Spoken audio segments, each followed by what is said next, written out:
Só tem uma ou duas. Tem a PUC. Só tem a PUC, entre as melhores particulares. O senhor se formou aonde? Acho que é a PUC do Rio de Janeiro e a PUC do Rio Grande do Sul, não me lembro. Só são essas, tudo é pública. Todas, sem exceção. Todas. Então não é a mesma coisa. Eu formei aqui na Federal daqui, na UFBA. Na UFBA mesmo. Entendeu? E as federais têm, enfim, lógico que tem boas, né? Não vou dizer que não tenha, né? Mas a quantidade de mais ou menos também é muito grande, né? Para dizer o mínimo. E também a federal tem pesquisa, extensão, etc., que algumas particulares não têm, né? Não fomentam muito a pesquisa, né? Como nas públicas. Mas, né? Mas aí é só hipótese, né, gente? Enquanto nós não ganhamos na Mega Sena, né? Vamos estudar, né? Ver se a gente passa, se vocês passam. Na UFPB, ou EPB, ou em algum outro estado, né? É verdade, meu povo? E o Enem? Vou fazer uma surpresa para vocês hoje. Vai valer algum...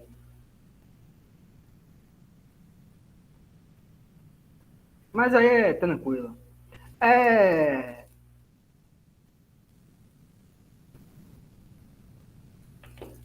Só por experiência, né, Miriam? Só por experiência, mas vamos marcar algumas...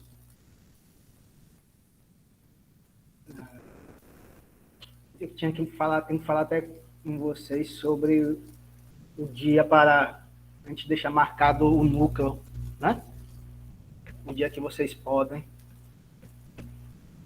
Eu queria... Eu já estou no semestre passado, né? Mas aí foi para o terceiro e quarto ano, né? Mais interessante, mais importante. Mas marcar o núcleo para algumas dificuldades de vocês, óbvio, né? Se vocês estiverem com relação ao conteúdo, mas marcar um núcleo com vocês para fazer algumas questões do Enem, para vocês já se acostumando. Aí eu tenho que falar com vocês sobre o dia que vocês podem e sobre se vocês querem, né? Então, tem que marcar o núcleo com vocês, né? Geralmente é no turno oposto, né? Para tirar dúvidas e para fazer questões do Enem, né? Caso vocês queiram, né? Toda semana, no semestre passado, né? No terceiro e quarto ano, toda semana tinha resolução de questões, né? Mas hoje vocês vão ter uma surpresa, valendo pontinho. O João Everton não veio, né? Fala com o João Everton, que o João Everton vai perder essa oportunidade. Vou ver se ajuda vocês. E eu queria falar, vocês viram o vídeo, viram o slide, eu vou passar o vídeo 2 minutinhos, tá certo, gente? A gente vai continuar, nós falamos sobre Durkheim, não foi? Aquela discussão sobre solidariedade orgânica e sobre a questão do processo de coesão social das sociedades capitalistas, né, da modernidade capitalista. Então, nós vamos prosseguir com essa discussão de Durkheim, mas não vamos falar agora, gente, de uma questão muito importante, um conceito muito importante de Durkheim. Estou procurando algo para anotar. de um conceito muito importante de Durkheim. Que conceito muito importante de Durkheim é esse? Conceito de anomia, né? De anomia social. Eu acho que eu me equivoquei no slide, eu coloquei que ele aparece no suicídio, não, ele aparece na tese de doutorado dele, a primeira vez que ele fala sobre a anomia, ele está falando lá na tese dele, né, que é da divisão do trabalho social, que ele vai falar vamos dizer assim, da contradição, do paradoxo da sociedade capitalista. Bom dia para quem está chegando. Qual é o paradoxo? Né? Vocês lembram que a especialização de funções sociais, a especialização da divisão do trabalho, de distintas profissões, etc., acaba propiciando, acaba surgindo uma nova forma de solidariedade social, uma nova forma de coesão social, que é diferente das sociedades pré-capitalistas, né? Que é o quê? As distintas especializações do trabalho, etc., provoca uma interdependência, provoca uma nova moralidade. Né? Ou seja, as pessoas passam a precisar uma dos outros, né? A sociedade se torna mais complexa, maior, mais complexa. E ave maravilha, Camila, maravilha, é isso mesmo. Aquilo que era dado pela consciência coletiva, que a expressão por excelência é a religião, são as religiões, ela é substituída pela divisão do trabalho, né, Camila? Porém, na divisão do trabalho, da divisão do trabalho social, né, que é a tese do Durkheim vai falar sobre a anomia. Né? Mas nessa tese, doutorado, ele vai falar que era algo, vamos dizer assim, fortuito, né? Que é algo que poderia ocorrer, mas que era mais que não tinha uma grande importância social, né? Essa questão da anomia. Já ele, no suicídio, né, numa outra obra famosa de Durkheim, que ele vai discutir a questão do suicídio sob o ponto de vista do pensamento sociológico, ele vai falar sobre o suicídio anômico, né? Aí ele vai mudar de perspectiva, vai dizer que é uma questão que se torna endêmica da modernidade capitalista, ou seja, paradoxal. Que essa divisão do trabalho, ela propicia aquela, vamos dizer assim, uma diminuição da importância da consciência coletiva, emerge daí a divisão do trabalho, só que ela vai causar problemas sociais. Que problemas sociais são esses? São, por exemplo, violência, tá? Quando ele está falando sobre suicídio, ele fala que há um aumento do número de suicídios, né, por causa disso, né? Outros problemas sociais como miséria, pobreza, etc., etc. Então, é um processo de desintegração social. Ele fala que se a divisão do trabalho produz uma coesão social, a anomia produziria um processo que levaria, se não, obviamente, a sociedade não vai morrer, etc., né? Mas um processo de desintegração social, um processo de crises sociais, né? Um processo de tensões sociais que não existia nas sociedades pré-capitalistas, ou se existiam de forma bem singular. Né? Então, vamos colocar o vídeo para vocês entenderem, né? Um pouquinho, e aí a gente vai começar a nossa discussão. Então, eu vou desligar aqui o microfone rapidinho, só para vocês assistirem esse vídeo. São 2 minutos e pouco, só, viu, gente? Vamos lá?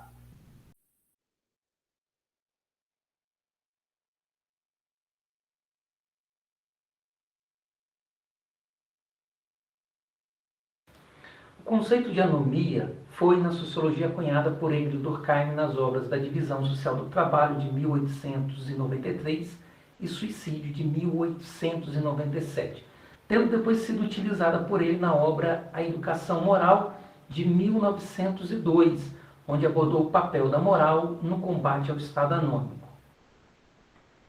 Para esse sociólogo, a anomia seria uma situação social produzida pelo enfraquecimento dos vínculos sociais e pela perda da capacidade da sociedade em regular o comportamento dos indivíduos. Trata-se de uma ausência de um corpo de normas sociais capaz de regular o convívio social relativamente harmônico. Contudo, Durkheim era otimista em relação ao funcionamento ajustado da sociedade. Para ele, a anomia seria uma etapa temporária, produto de rápidas transformações sociais, perda da fé em seu sentido mais amplo e das tradições. Essa etapa seria superada a partir do momento que grupos de interesse determinassem novas regras a fim de regulamentar o que encontra-se desajustado, assim como afirmar novas tradições ou fortalecer as já estabelecidas. Nesse sentido, a anomia seria o mal das sociedades modernas, marcada pelas rápidas transformações sociais, as quais levavam a situações de desajustes sociais causada pela crise ou ausência de uma forte consciência coletiva. No contexto de uma situação anômica, os limites sociais se encontram frágeis ou não existem, não estando claro o que é justo, o que é injusto, legítimo ou ilegítimo.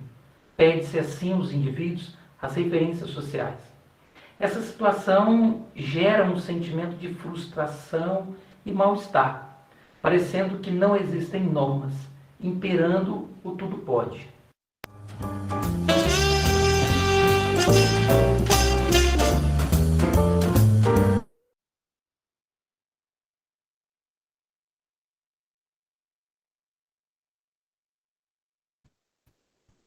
Aí, gente, rapidinho. E aí, o que é que vocês acharam?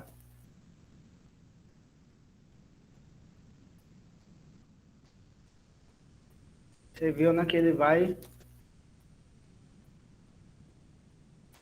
cita a questão da mudança da perspectiva teórica de Durkheim, né? Vocês estão me ouvindo? Está ouvindo direitinho? Pessoas, Sim. vamos lá, né?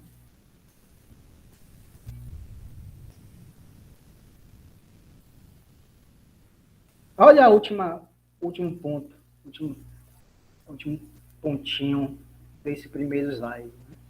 Anomia vem de uma junção, né, do ar mais nomos, né? Ausência de normas. Nós vamos ver o que é que significa ausência de normas. Primeiramente, eu vou falar uma coisa, grave isso, que isso vai explicar toda a lógica argumentativa de Durkheim sobre a anomia social. Primeiro ponto, Durkheim afirma, olha o que ele fala, isso são palavras do próprio autor. Toda sociedade é uma sociedade moral. Sob certos aspectos, esse caráter é até mais pronunciado nas sociedades organizadas, ou seja, nossa sociedade capitalista. Como o indivíduo não se basta, é da sociedade que ele recebe tudo que ele é necessário, como é para ela que ele trabalha. Nisso ele está falando de uma coisa que nós tivemos aula como vocês estavam no primeiro ano, acho que nós tivemos aula quando nós falamos sobre, acho que não foi com vocês não, foi com o segundo ano que estava no terceiro, mas acho que nós falamos sobre a relação entre indivíduo e sociedade, acho que nós falamos, não foi? A segunda vai falar alguma coisa. Eu não falei. Se não tivemos, me desculpe a atrapalhação. Mas o que ele está falando é o seguinte, tem um texto de Durkheim que ele fala sobre o homem duplex. Homo duplex, né? Utiliza esse termo em latim, homo duplex, o homem duplex. Significa o que isso? A própria concepção de ser humano para Durkheim. Ele está falando o seguinte, o ser humano tem uma natureza dual, uma natureza dupla. Né? Qual é essa natureza dupla, gente? Que natureza dupla é essa? Por que duplex? Por que dual? Porque ele vai falar, o homem é tanto um ser da natureza, como o homem é um ser social. Ele está dizendo o seguinte, olha, gente, o homem tem suas necessidades biológicas de comer, de dormir, de se relacionar sexualmente, etc. Tem tudo isso. Mas ele, ao mesmo tempo que ele tem tudo isso, ele tem, vamos dizer assim, uma natureza social. Ele é um ser social. Ele é uma espécie que vive em sociedade e só vive em sociedade. Né? Não existe indivíduo fora da sociedade. Só que, o que é que vai acontecer? Digam, vamos ver se vocês captaram. O que é que vai acontecer? É a sociedade que vai, vamos dizer assim, por regras, por limites, em outras palavras, é a sociedade que vai dar, vamos dizer assim, um sentido à vida para os indivíduos. Então, viver em sociedade significa, o que o vídeo estava falando, que a sociedade impõe valores, a sociedade impõe regras, a sociedade põe um sentido da vida para que os homens no sentido da humanidade em geral, possam viver, possam ter um sentido da vida, possam, vamos dizer assim, limitar o que Durkheim fala, que os desejos humanos são ilimitáveis por natureza. Então é a sociedade. Eu vou ter que passar a aula para a Camila, né? Porque Camila só está. A Camila vai dar aula para você, viu, gente? Camila, você estudou Durkheim antes? Hein, Camila? Camila tapa aí. Então, gente, vou passar o bastão para Camila, que acho que você não precisa mais do professor, não. Camila já tá. É isso mesmo, Camila. É isso mesmo. Ele fala assim, a natureza, vamos dizer, a natureza biológica do homem é o quê? Essas determinações biológicas, esse desejo que ele fala, desejos ilimitados, né? Não tem limite, né? Biologicamente não há como ter limites, né? Dessa paixão humana, desse desejo humano. Então vai ser a sociedade que vai falar assim, olha, fulano, calma.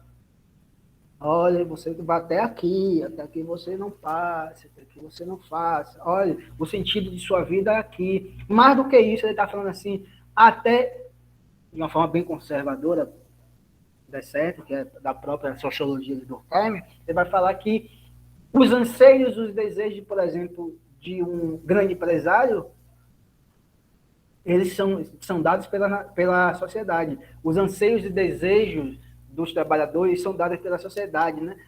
A remuneração financeira do trabalhador é uma remuneração que ela é mediada pelas construções sociais, pela própria sociedade. Ou seja, o salário que, em média, o salário que, por exemplo, um professor ganha, um técnico em informática ganha, é definido pela sociedade. Né? Os ganhos de capital, etc., né? Os dividendos, os lucros, os dividendos que vão para a pessoa física, é definido pela própria sociedade. O que o empresário deve almejar, deve desejar, enquanto uma vida boa, uma vida digna de seu estado social, sua posição na sociedade, é determinada pela sociedade. Um trabalhador é determinado também pela sociedade. Ele está falando o seguinte, é a sociedade que molda, que corta, né? Vamos dizer assim, esses desejos limitados que nós temos, nascemos com isso. Certo? Então, ele fala dessa natureza dual. Né? Em outras palavras, da relação entre indivíduo e sociedade, como nós discutimos lá em Fato Social, não foi?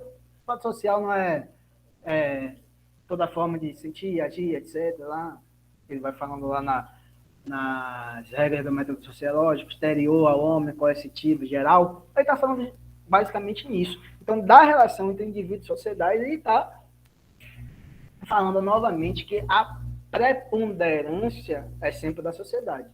Então, a sociedade que vai limitar Isso vai ser importantíssimo para ele explicar o processo econômico, porque ele vai ser importantíssimo para ele explicar o processo, esse conceito de anomia social. Alguém sabe? Hein, Camila?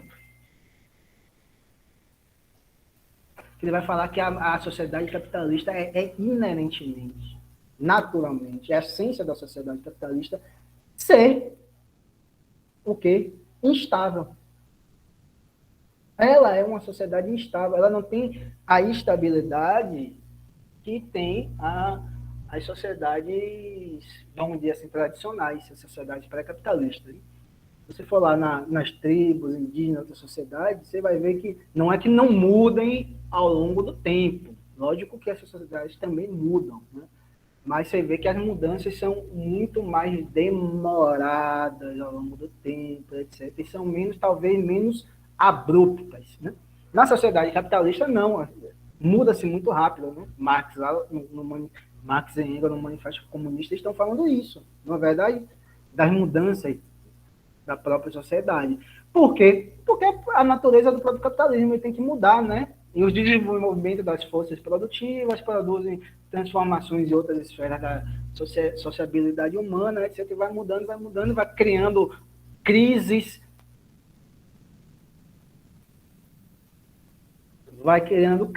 vão criando... Mas da última... ele fala isso abertamente na questão do suicídio. Ele vai mudando, transformando-se. Aquilo que era, vamos dizer, socialmente aceito, já se transformou, já foi ultrapassado, tudo isso, então vai sempre se transformando. Os valores vão sempre se transformando ao longo do tempo de uma forma muito mais acelerada. Pô, imagine, eu não sei a idade média de vocês, mas não de seus pais, etc., mas talvez mais de seus avós, né? Se vocês pararem para conversar com seus avós, né? Perguntar para ele, poxa, meu avô, minha avó, como era a vida lá na juventude, quando você tinha 15, 20 anos, como era a vida, tá? Ele vai falar uma coisa, como era a vida. A de seus pais já eram diferentes, a sua já é completamente diferente. Por exemplo, a internet, né, surge lá nos investimentos, né, acho que foi do Exército lá dos Estados Unidos, entre outros investimentos estatais, lá na década de 70, se eu não me engano, Peraí, Laís. Ele provocou mudanças absurdas no próprio processo de sociabilidade humana hoje, né? Então, hoje você tem as redes sociais, você tem um processo do Instagram, do TikTok, etc., que muda sobre a maneira das relações sociais. Então, Durkheim está falando isso. Olha como da década de 70, não vou botar da década de 70, que foram os primórdios do desenvolvimento da internet. Mas quando ela realmente vai se popularizando de uma forma absurda, a partir da década de 90, as relações sociais mudaram profundamente. Profundamente. Diga, Renato. Quer falar? Levantou. E até pelo mundo ter sido diferente naquela época, a sociedade ter sido diferente, a criação deles também foi diferente, né? Exatamente. E o que impactou também hoje, a nossa criação é diferente, nossa sociedade é diferente. Exatamente. E olha, você pega o quê? Mais ou menos um século. A Revolução Industrial tem o quê? 2 séculos. 2 séculos e pouco, foi século XVIII, XIX. 2 séculos e alguma coisa. O mundo se transformou por causa da Revolução Industrial absurdamente.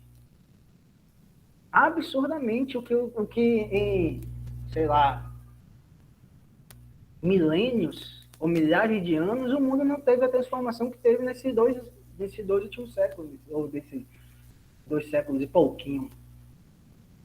Então, é essa instabilidade que Durkheim está falando, que é a origem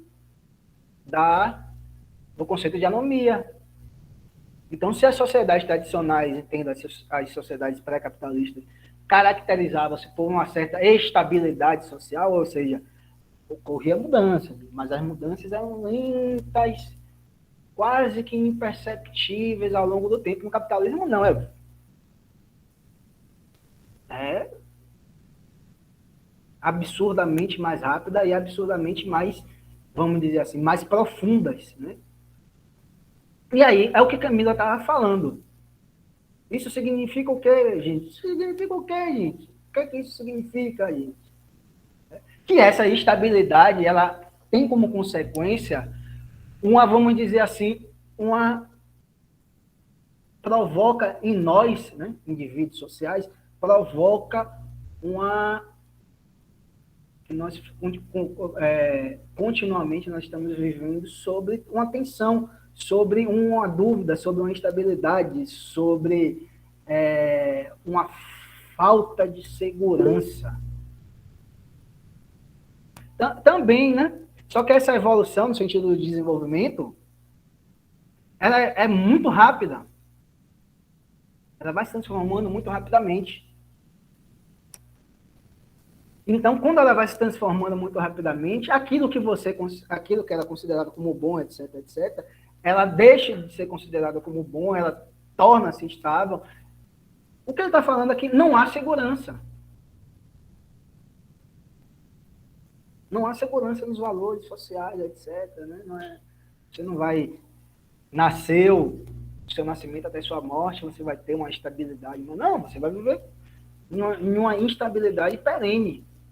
Né, que ele vai falar lá na sua obra Suicídio. Significa o quê? Significa que só nos momentos de crise econômica que ocorre esse processo anômico, né? O que se torna endêmica essa anomia, porque parece, ele discute isso, ele fala assim, não, parece, no senso comum, vai parecer que essa vinculação, né, entre crises econômicas, entre pobreza, vamos dizer, um aumento da pobreza qualquer, e o aumento no índice de suicídios, né? Ele fala assim, não, uma perspectiva bem conservadora, ele vai falar, não, isso não ocorre. Ou não é só isso. Ele está falando, ele vai falar em sua obra, o suicídio, né, como sendo o quê? Tanto em momentos de crise econômica, imaginemos a crise de 2008, imaginemos a crise agora da pandemia, imaginemos, por exemplo, a clássica que vocês vão saber. A crise de 29, né, toda aquelas imagens de pessoas se matando, etc., se jogando dos prédios, etc., por causa da crise econômica, aumento da pobreza, etc., etc. Isso parece ser algo natural, né? Um aumento da crise econômica, ou um surgimento de crise econômica, no sentido de um aumento da pobreza, da população em geral, etc., provocaria um aumento no índice de suicídio, tá? Como ele está explicando. Ele fala assim, não, é verdade. Sim, isso é verdade, ocorre. Mas ele está falando o seguinte, não é só nas crises econômicas, nos momentos de aumento do desemprego, da miséria social, como que nós estamos vivendo agora. Ele está falando que em momentos de grande crescimento econômico, de grande crescimento na geração de riqueza, ou seja, na melhoria do nível de vida das pessoas em geral, há também um aumento no índice de desemprego, no índice de suicídio, que ele considera, lá quando ele está estudando suicídio anômico. Eu vou falar tanto em um ponto, em um polo, quanto de outro, a consequência vai ser a mesma, um aumento do suicídio. Por quê? Porque a anomia torna-se endêmica nessa sociedade. O que é que torna endêmica nessa sociedade? Por que se torna endêmica? Como Camila já antecipou a resposta, perde-se aquilo que só a sociedade pode dar, o quê? Um limite aos indivíduos, né? Um horizonte de significado da vida aos indivíduos. Então, os indivíduos ficam, vamos dizer, perdidos. Os indivíduos ficam, meu Deus, o que é que eu vou fazer? Minha vida era assim, não é mais. Olha, pô, de uma hora para outra, como é mesmo? Minha situação econômica melhorou, mas eu tinha um nível de vida formas de existência, o sentido da vida que era adequada, eu vou ter que readaptar a minha vida a uma melhoria de vida, etc. Ou, de outra forma, poxa, perdi, etc., estou pobre, etc., vou me matar, etc. É o quê? A natureza da sociedade. Olha a primeira frase da gente. Toda sociedade é sociedade moral. Sobre certos aspectos, esse caráter é até mais pronunciado nas sociedades organizadas. Como o indivíduo não se basta, é da sociedade que ele recebe tudo que lhe é necessário. É da sociedade que ele recebe tudo que é necessário. Se a sociedade está em constante mudança, em constante crise, ele não vai receber, pelo menos de uma forma clara, estável, esse horizonte que dá uma segurança à vida dele. Aí, afinal e a cabo, ele identifica como uma das fontes do suicídio anômico. Diga, Renato. E hoje a sociedade deixa tudo muito fácil, né? Ah, é fácil você ganhar dinheiro, ah, é fácil você ganhar vida. E antes não tinha tanto suicídio justamente porque as coisas não eram, entre aspas, tão fáceis, que a mídia fala, né? Então as pessoas antes se esforçavam, trabalhavam, estudavam. Hoje o povo diz, ah, entra num curso aqui que você ganha milhões, sei lá, investindo na bolsa, fazendo isso, aquilo. Aí a pessoa vai, coloca o dinheiro todinho que tem ali e quando perde tudo aí fica desesperado. A mídia acaba falando que é uma coisa muito fácil, só que na verdade não é, né? E quando as pessoas veem que não é tão fácil assim quanto fala, acaba surtando. Não, isso é verdade. Aí a gente já vai para outra seara, estudos de ideologia, de... Eu acho que daí já vai para a indústria cultural, né, professor, mais ou menos? A gente podemos falar, acho que indústria cultural, assim, estrito senso, assim, acho que talvez não, mas num estudo sobre meios de comunicação, ideologia, mais ideologia, meio de comunicação, etc., é um terreno fértil para você analisar sobre isso. Né? Mas, só abrindo parênteses, Renata, o suicídio anômico, a anomia, né, que ele vai trabalhar no suicídio anômico, etc., ele é o tipo de suicídio característico de nossa sociedade. Há outras tipologias de suicídio, falar de suicídio egoísta, são 4 tipos de suicídio, 4 tipologias de suicídio, né, que ele analisa. Cada uma é relacionada com um tipo de organização social. O do capitalismo é anômica por causa disso. Eu vou falar. Tem um suicídio egoísta, eu acho que são 4, viu, gente? Suicídio egoísta, suicídio altruísta, suicídio anômico, são 3, desculpe, são 3 formas de suicídio. São 3. Então, a anomia, mas para além dos suicídios anômicos, né, no caso, não se pode chegar, na análise de Durkheim, não precisa chegar a vamos dizer, esse comportamento mais extremado da pessoa de tirar a própria vida. Creio que ele está falando realmente que há um afrouxamento da sociedade em ditar limite, em ditar valor, em dar um norte para nós. Né? O que ele está falando é o seguinte: nós, enquanto seres biológicos, nós não viveríamos. Porque nós não somos seres biológicos, nós somos seres sociais também. Por que nós não viveríamos? Porque não teria, vamos dizer assim, nenhum ente superior, no caso a sociedade, em que ditasse a forma como nós devemos nos comportar, o sentido de nossa vida. Por exemplo, vocês tomaram café da manhã. Creio eu que vocês tomaram café da manhã, ou pelo menos a maioria tomaram café da manhã. Tá certo? Café da manhã significa que você tem se alimentado do ponto de vista biológico, a questão da energia, etc. Mas, fora isso, o que você vai comer, o que você não vai comer, qual é a alimentação, vamos dizer assim, dominante em uma determinada sociedade, qual é a outra alimentação, como é o café da manhã aqui, como é o café da manhã, por exemplo, nos países árabes, etc. Isso tudo significa o quê? Que é a sociedade que está definindo como você se alimenta, o que você se alimenta, a forma que você se alimenta, a quantidade que você se alimenta, etc. e tal. Então é a sociedade que está fazendo isso, que fala isso, a forma como você fazer as coisas, o sentido de nossa existência. E sem a sociedade, ou melhor, com a sociedade em eterna crise, obviamente que nós vamos ficar perdidos. Nós ficamos perdidos, segundo ele, é um caminho aberto para um determinado tipo de suicídio. Mas é um caminho aberto para o processo de desintegração social. O que é o processo de desintegração social? Que a sociedade viva em eterna crise. Crise de violência, né? Crise de pobreza, crise de falta de sentido à vida, né?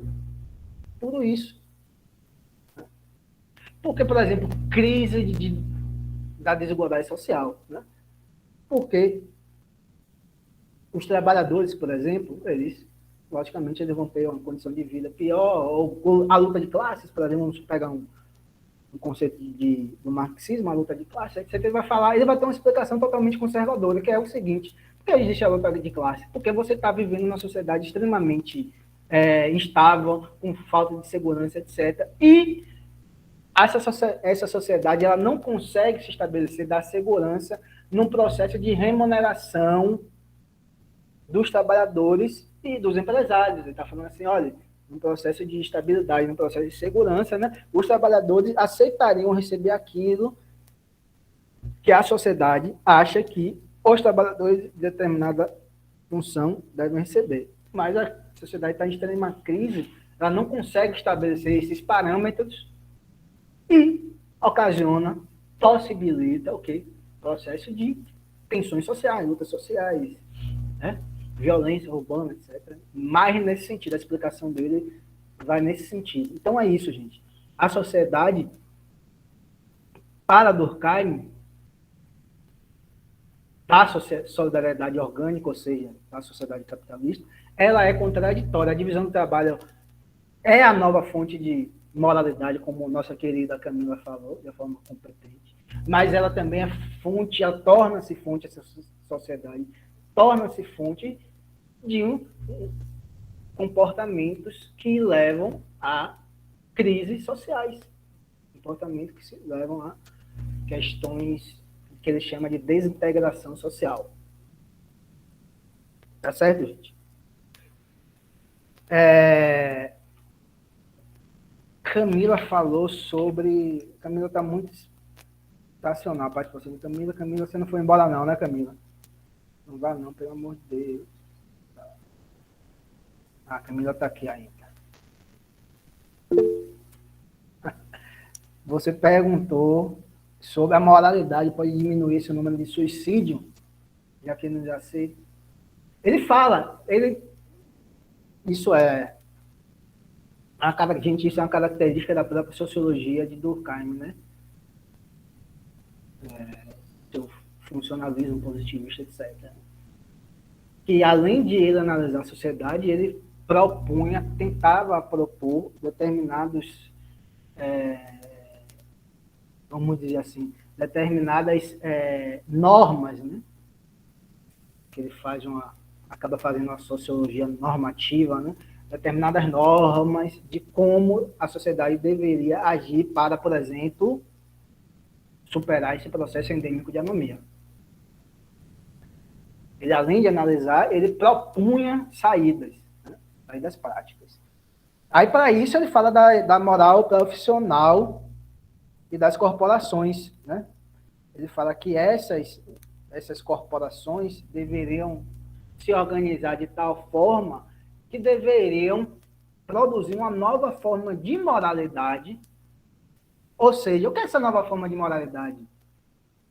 Regras, limites, bem claros, bem explícitos, em que os membros dessas corporações deveriam seguir essas normas racionalmente construídas para que se evite o processo de anomia. Então, essas corporações, elas seriam corporações que existiriam, que seriam construídas, né? Já que o trabalho adquire essa importância na sociedade capitalista, deveria ter dentro dessas corporações tanto os trabalhadores quanto os empresários e dessa, vamos dizer, dessa união, né, entre empresários e trabalhadores, não sei como do cara, mas enfim, é a perspectiva conservadora dele. Deveria ter como consequência a construção de uma nova moralidade. E essa nova moralidade seria algo que tenderia, pelo menos, a colocar um freio nesse processo de anomia social. Porque ele está no começo do slide, ele fala sobre o que é sociedade para ele. Então, toda a sociedade é uma sociedade moral. Há uma instabilidade moral da sociedade capitalista. Para superar essa instabilidade moral da sociedade capitalista, deve-se lançar a mão disso, a construção de uma moral profissional. É muito parecido com... Ele vai tomar como exemplo as corporações de ofício lá que surgiram já no final da Idade Média, etc. Vocês estudaram essa história. Então, esse processo é paradoxal. Esse é o processo paradoxal. Tá certo, gente? E Durkheim analisa na sociedade capitalista, né? Como ele explica esse processo de anomia de crise sociais que torna-se endêmico. Acho que é evidente para todo mundo que nós vivemos, nossa vida parece viver uma eterna crise, tanto nossa vida individual, como o Renata falou, como na nossa vida em sociedade. Se você for ligar violência, né? A chacina que teve lá no Rio de Janeiro, né? Todas essas coisas, né? São consequências disso. Consequência desse processo. Tá certo, meu povo? Então, lá na aula passada que nós trabalhamos a característica da sociedade capitalista, que ele é o quê? A solidariedade orgânica, seu lado positivo. E agora analisamos o lado negativo desse processo de desenvolvimento social. Tá certo, gente? Eu falei que ia ter...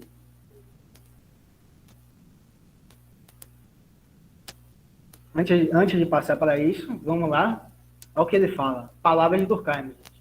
Simplesmente quando a sociedade está perturbada, ou por uma crise dolorosa, ou por transformações felizes, mas demasiado súbitas, é provisoriamente capaz de exercer essa ação. E eis que onde provém as ascensões bruscas da curva de suicídios, cuja resistência estabelecemos acima. Não esqueçam, quando ele está discutindo sobre o suicídio, o aumento do suicídio é tanto consequência de momentos de crise econômica, de aumento da pobreza, da desigualdade social, etc., como também há uma tendência de aumento do suicídio no momento de crescimento econômico. Então, são esses dois polos. Não é no momento de crise econômica, de aumento da pobreza, porque o sentido da análise de Durkheim, eu quero que fique claro para vocês, é a instabilidade da sociedade capitalista, ela faz com que haja um processo de crise nos valores e na moralidade que a sociedade impõe sobre os indivíduos. Então, a sociedade não tem uma estabilidade, uma segurança, não dá uma segurança mais duradoura para a nossa existência, então vai produzir essas crises, e dessas crises vai produzir aumento do suicídio. Tá certo, gente? Então, lembre-se disso, né? Se vocês pegarem no Enem, etc., qualquer outra prova, falar assim, o suicídio anômico para Durkheim, por exemplo, só ocorre em momentos de crise econômica. Não, é falso. Não é só momentos de crise econômica. Em momentos de aumento da riqueza, também pode ocorrer, quando esse aumento da riqueza ocorre de uma forma muito rápida. Vamos fechar aqui, que eu falei do que eu queria falar. Agora, no final, espero que vocês tenham entendido a lógica de Durkheim. E qualquer dúvida que vocês tiverem, vocês me procurem, obviamente, né? Claro. Mas se vocês tiverem Camila por perto, Camila tá bombando, viu, gente? Pode perguntar pra Camila. E na próxima aula vai ser Camila. Camila que vai dar a próxima aula de sociologia. Né? Não é não, Camila?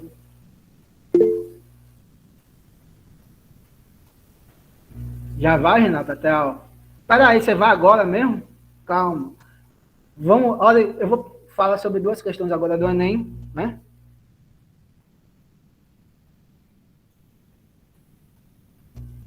Duas questões do Enem, desse Enem agora, né? Da aula do último domingo. Quem acertar, vou falar assim, as 3 primeiras pessoas que acertarem vão ganhar meio ponto por questão. Ou seja, vocês podem ganhar 1 ponto. Não, acabou o assunto. O assunto da anomia. Mas agora vamos ver. As 3, ou vocês abrem o microfone, como vocês queiram. Ou vocês abrem o microfone, ou vocês escrevem no chat. Mas tem que ser rápido, porque as 3 primeiras pessoas que acertarem vão ganhar meu ponto. Calma, que eu vou ler. Calma, Camila. Deixa eu ler. Vamos lá, gente. Presta atenção. Constatou-se uma ínfima inserção da indústria brasileira nas novas tecnologias ancoradas na microeletrônica, capazes de acarretar a elevação da produtividade nacional de forma sustentável. Os motores de crescimento nacional há décadas são os grupos relacionados a commodities agroindustriais e indústria representativa do antigo padrão fordista de produção. Esta última também limitada pela baixa potencialidade futura de desencadear inovações tecnológicas capazes de proporcionar elevação sustentável da produtividade. O texto da industrialização do Brasil entre a nova divisão internacional do trabalho. Um efeito desse cenário para a sociedade brasileira tem sido letra A, barateamento da cesta básica, letra B, retorno à estatização econômica, letra C, ampliação do poder de consumo, letra D, subordinação aos fluxos globais, letra E, incentivo à política de modernização.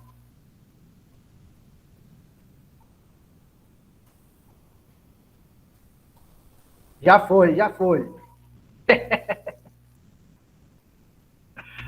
Eu falo, gente, sejam rápidos. Gabriele.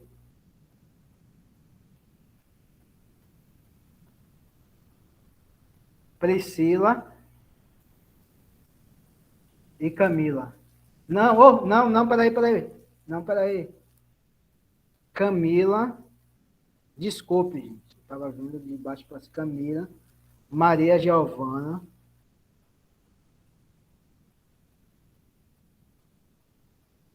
E Lília.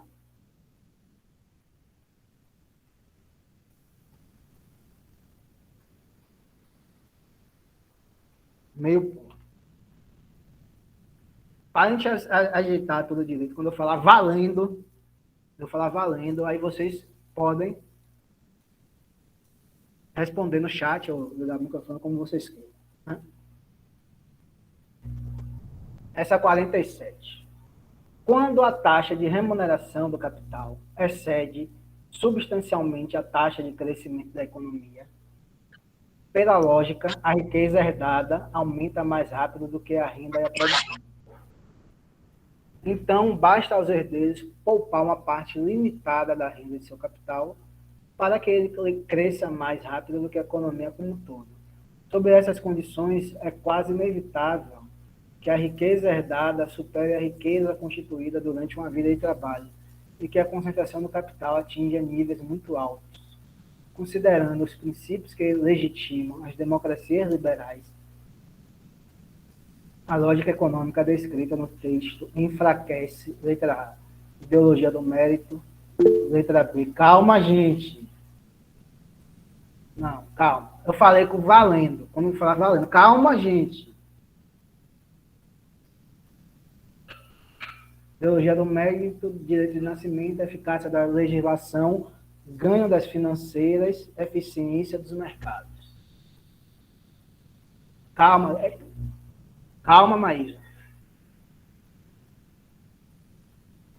Valendo. Agora já foram. Maísa, né?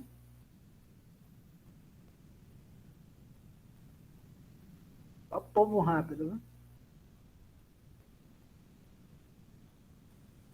E agora eu me quebrei. Não, peraí. Pelo horário. Foi Maísa, Camila e Priscila. Pronto, gente. Agora fechamos. Agora só... Povo ligeiro, né, Renata? Brincadeira. Mas vamos fazer mais vezes isso. A Camila ganhou 1 ponto, velho. Camila ganhou 1 ponto, que ela respondeu as 2, certo? Maria Giovana Elisa meio. E Maísa e Priscila também ganharam meio. Certinho, gente. Nos vemos na próxima quinta-feira. Espero que vocês tenham entendido, né? Qualquer dúvida podem me procurar. Até logo, gente. Mas eu vou mandar um e-mail para vocês me dizerem qual é o melhor dia para a gente marcar esse núcleo. Tá certo? Beleza, gente? Valeu, Camila. Tchau. Tchau, Renata.